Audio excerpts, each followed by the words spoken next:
Composition is possibly one of the most basic elements of photography, but at the same time the hardest in a way. It's one of the first things we learn, but we never really finish learning it. In the last few years, I've often found myself aimlessly setting up my composition, but recently I found these, I'll call them checkpoints, which help me to better focus when finding the best possible composition. So in this video, I would like to share those findings, which can hopefully help you out similarly to how they help me.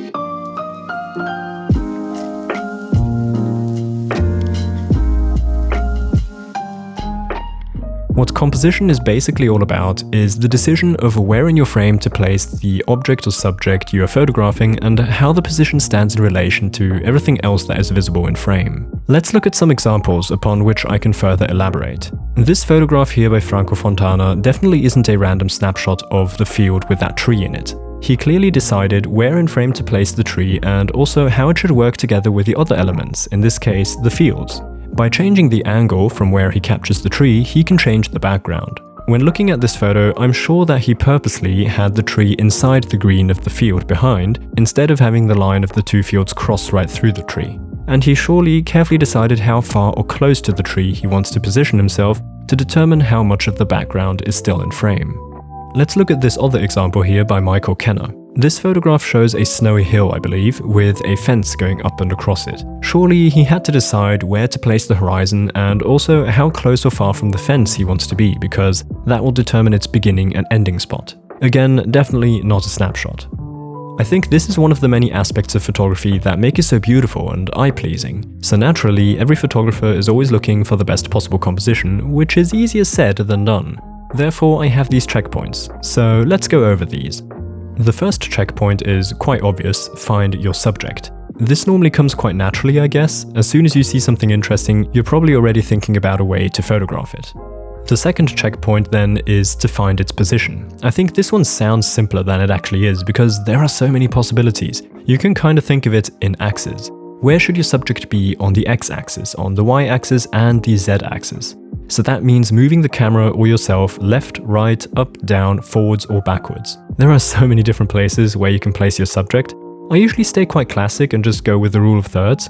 Sometimes I like to exaggerate that and position the subject even lower or further to the side.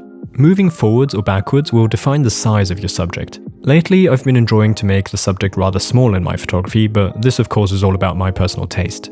Let's continue with the third checkpoint, the lines, especially the horizon. Your photo is full of lines, which of course have an effect on the composition. I think it's just a matter of checking them in case they're doing something that is disturbing your composition. The position of the horizon is an important part of your composition because most of the time the horizon is a visible line in your photo. This of course depends on what you're shooting. What I think is important when positioning the horizon is the act of positioning it, intentionally choosing where it belongs instead of just forgetting it and letting it land wherever it lands.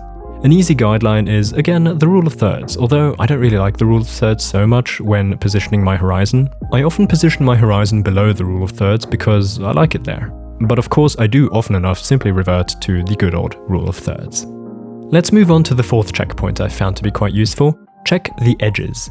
When lining up my composition, I tend to concentrate strongly on the subject, the horizon, and everything in frame, and sometimes forget to check what is going on at the edge of my composition, which is equally as important as the middle. I don't know if there are any guidelines for the edges, but what I think is helpful is similar to what I said about the horizon. Just pay attention to the edges and set the frame intentionally, also considering the edges.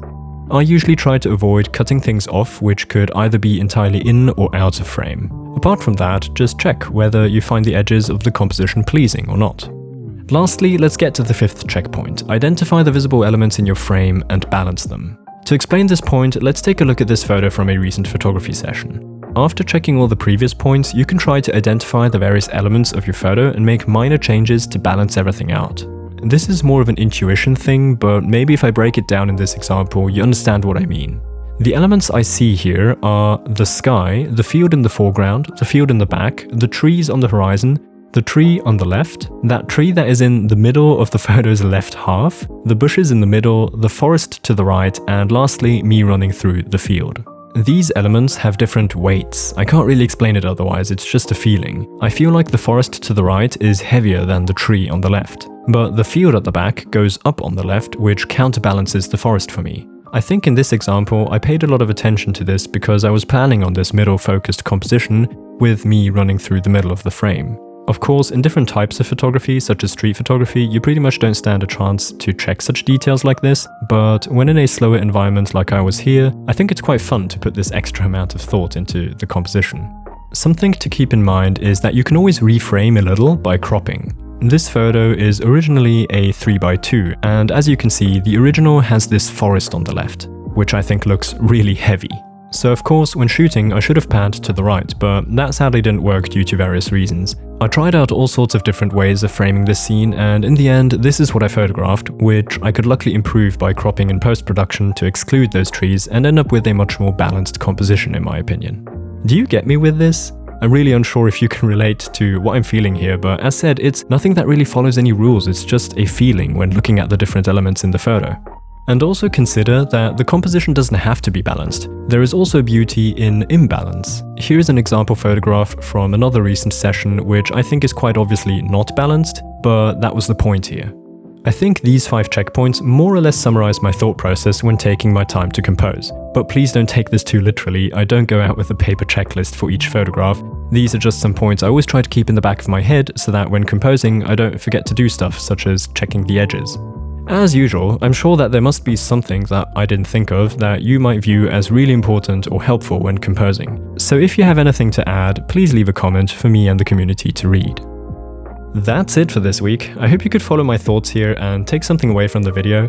If so, leave a like, it helps me get noticed by the YouTube algorithm. Consider subscribing if you haven't yet, and I'll hopefully see you again next week in the next video. Until then, goodbye.